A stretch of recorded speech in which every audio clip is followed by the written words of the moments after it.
So after the restoration and clean-up, things seem to be progressed quite well, and we understand a little bit more, I think, about what's going on. So what we've done is we've actually not replaced the belts at the moment. The belts that are in there look to be okay, and whilst we have replacement belts, they are not actually wide enough. So for those that are interested, there are two belts, and we'll cover that in a little bit more detail, but the dimensions are 8.4 centimetres by 3 millimetres and 19 centimetres by 3 millimetres.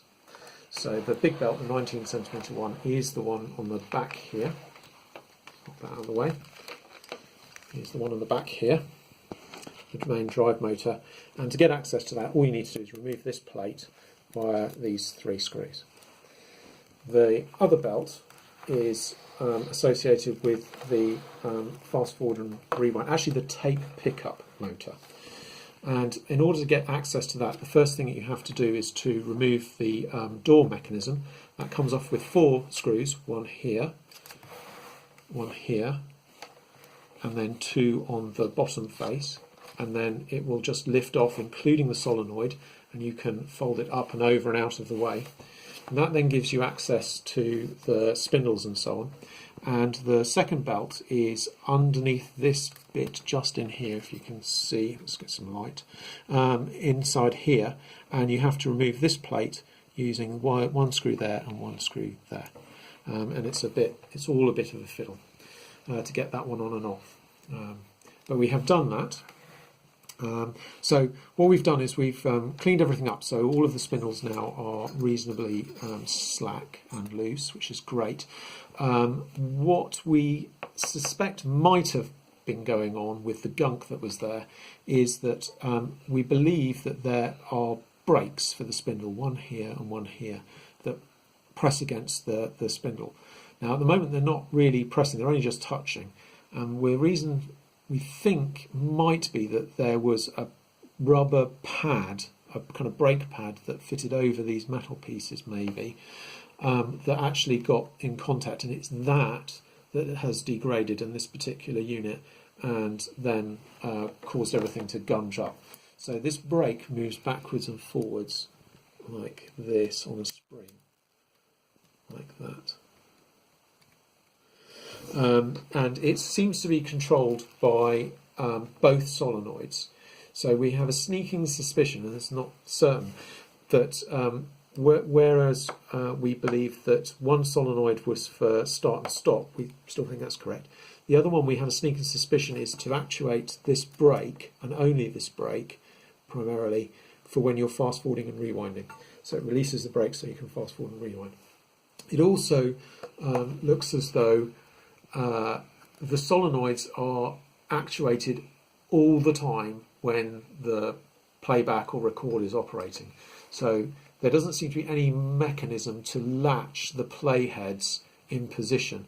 The only thing that keeps them forwards during playback is the solenoid being actuated.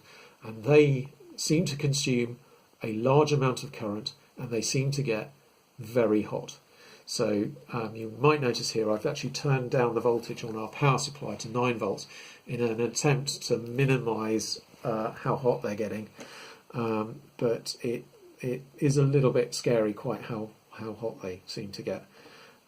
Yes, so obviously let's see all of this working, hopefully. So I'll just connect this up, because one of the connectors come undone. So what I'm connecting up here is the main playback motor in order to run the capstan. I've also connected up the pickup, the fast forward rewind kind of motor, the pickup motor, so that it will pull on the tape and pick up any tape that's in there. And finally, the main solenoid that will bring the playheads forward. So hopefully, if I just connect up and power, we should see all of those. Oh, so the playback, there we go, playback. I'm not giving it enough juice. There we go. Oh, I've disconnected something. What have I disconnected? That's not worked. Let's try again.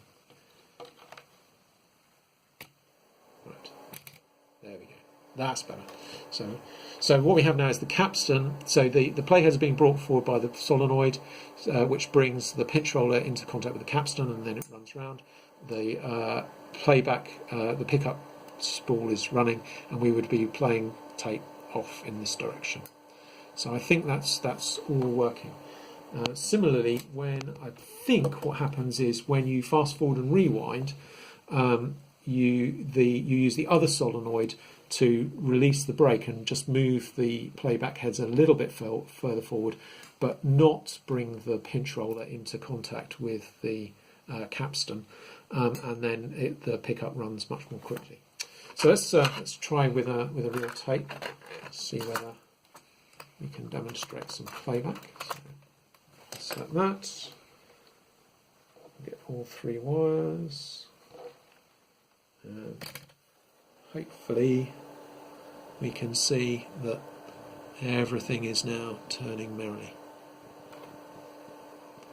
There we go.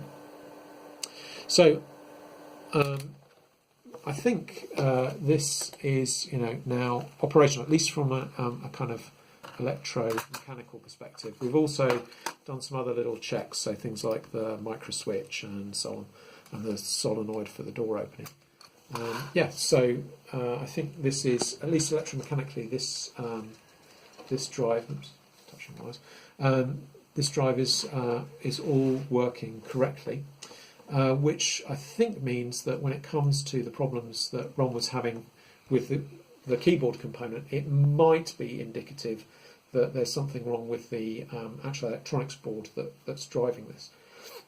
Now, I'm wondering whether the fact that these solenoids are getting quite as hot as they seem to be might be indicative that they're placing a big load on the electronics, but I don't know at the moment. But there we go. So I think that obviously I'll include some notes on the pinouts of the various connectors that we have found, so that you can, if anyone else wants to repeat this to test their units, they can. But I think that's more or less it. Cheers.